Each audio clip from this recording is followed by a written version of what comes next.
Karena kan biar gimana pun anak-anak nih perlu banget ya ditanamkan edukasi mengenai agama sedalam mungkin gitu. Kalau untuk saat ini anak-anak sekarang sekolahnya di Kipina Puri gitu untuk Alima Along ya. Kalau untuk Stala sendiri karena di Kipina nggak ada SD-nya, jadi Stala aku masukin homeschooling. Dan ini sudah berjalan program belajar dia homeschooling ini dari sejak pandemi 2020. Pokoknya dia udah 2 tahun ini 2022 homeschooling. Karena kan dia homeschoolingnya ini kan memang yayasannya international school kurikulumnya. Jadi mata pelajaran yang diujikan itu cuma ada 3. Jadi English, Math, sama satu lagi Science. Terutama di ini ya waktu ya. Waktu untuk sekolah homeschooling itu menurut aku waktunya lebih fleksibel dan juga aku bisa mantau sih perkembangan belajar dari Stella sendiri, dan juga dia juga nyaman karena dia bisa sambil mengembangkan bakat dia dan minat dia gitu. Dia bisa sambil ambil ekskul melukis, gambar, berenang, violin, khusus musik pokoknya gitu. Kalau misalkan dia ngambil di sekolah reguler kan belum tentu bisa se-fleksibel itu waktunya, dan pressure-nya mungkin akan lebih berat ya. Karena kan sekolah reguler itu mereka punya jadwal belajar yang memang sudah terpattern seperti itu setiap harinya gitu.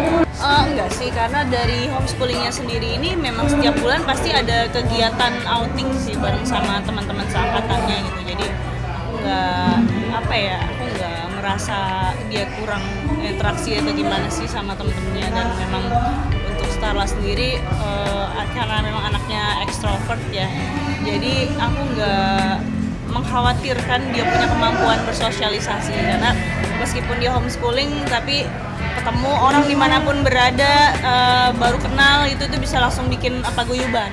5 menit kenal bisa langsung bikin paguyuban. Jadi aku nggak jadi concern aku sih kalau untuk kemampuan dia bersosialisasi, karena aku melihat dia lebih suka musik, passionnya lebih ke musik sama sport. Jadi aku berusaha untuk memfasilitasi apa yang menjadi minat dia aja gitu. Gimana ya, mungkin ada bakat juga lah, pasti ada faktor bakat juga. Cuman memang dari minat anaknya sendiri juga memang ada minat untuk violin kayak gitu. Jadi bukan karena kita yang suruh, pokoknya kamu harus les violin atau kamu harus les piano, enggak. Tapi memang karena minat dari anaknya sendiri yang minta gitu, untuk mau kursus violin, untuk mau belajar misalkan mau berkuda, atau misalkan dia pengen gambar atau melukis gitu. Jadi ya kita sebagai orang tua ya memfasilitasi aja. Alhamdulillah anaknya enjoy. Alhamdulillah. Kita bisa ngelihat anak ini enjoy atau enggak kan bisa dilihat dari perkembangannya dia kan, dari progresnya dia. Dia sekolah, dia kursus dia kursus gitu. Jadi ternyata progresnya lumayan ya. Misalnya gambarnya dia semakin hari semakin practice makes perfect kan. Jadi semakin hari semakin ada hasilnya gitu, ada progresnya. Jadi ya kenapa enggak kita dukung aja gitu dengan fasilitas yang memadai lah untuk dia. Alhamdulillah Lala udah bisa violin, dan sekarang juga udah bisa piano. Alhamdulillah. Karena walaupun tadinya dia cuma ngambil violin, tapi tetap aja kan untuk memperluas range note-nya itu kan dia harus mau nggak mau belajar piano juga, dan perlahan juga harus belajar vokal juga, karena kan untuk belajar ini ya musikalisasinya supaya lebih sinkron lagi. Sebenarnya untuk kita ngajarin anak public speaking itu kan bukan yang kayak kita orang dewasa masuk ke sekolah John Robert Powell, nggak begitu kan. Jadi proses belajar anak untuk bisa berkomunikasi dengan baik, bukan public speakingnya, untuk berkomunikasi dengan baik itu ya melalui proses kita berkomunikasi sehari-hari dengan orang tuanya gitu. Jadi aku membiasakan untuk komunikasi sama anak itu ya dengan bahasa-bahasa yang semi baku ya, bukan yang baku sama sekali, tapi yang semi baku, supaya mereka bisa memposisikan diri mereka dengan bahasa yang sama pada orang lain. Jadi tanpa mereka sadarin itu kan juga udah menjadi pelajaran adab ya, sopan santun. Karena kan masa depan mereka masih panjang, jadi kita sebisa mungkin dan sebaik mungkin untuk bisa persiapkan biaya pendidikan mereka gitu. Karena kan nggak mungkin kita secara tiba-tiba langsung pengen masukin mereka ke kemana, sedangkan dananya nggak dipersiapkan. Sedangkan setiap tahunnya inflasi pendidikan itu kan pasti naik ya, 10% tiap tahunnya. Kalau dikaliin aja usia mereka nanti misal di 17 tahun, sekarang tanggal 9 ya sekitar 8 tahun lagi udah berapa puluh persen kenaikannya. Jadi dari sekarang ya udah harus disiapkan lah. Aku rasa sih kalau untuk menyekolahkan anak itu kewajiban orang tua kandung ya. Jadi nggak perlu kita sandarkan ke pihak ketiga. Mungkin kalau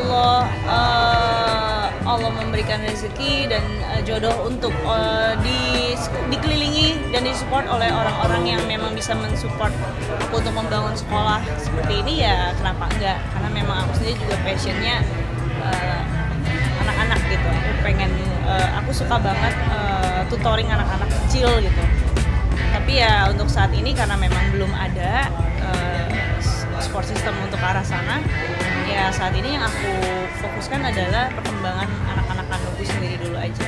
Jadi start small sih. Jadi dimulai dari inner circle kita sendiri, kita maksimalkan ya dengan harapan dengan mereka bisa berkontribusi nantinya insya Allah untuk masyarakat, menjadi orang yang berguna, orang yang bermartabat, itu bisa ya jadi inilah faktor pendukung generasi emas kita nanti. Aku sih pengennya ya misalkan aku dikasih kesempatan untuk ngajar gitu, pengen sih ngajarin calistung kayak gitu, baca tulis itu kayak gitu, atau misalkan tutoring English kayak gitu untuk anak-anak usia PAUD gitu, usia TK.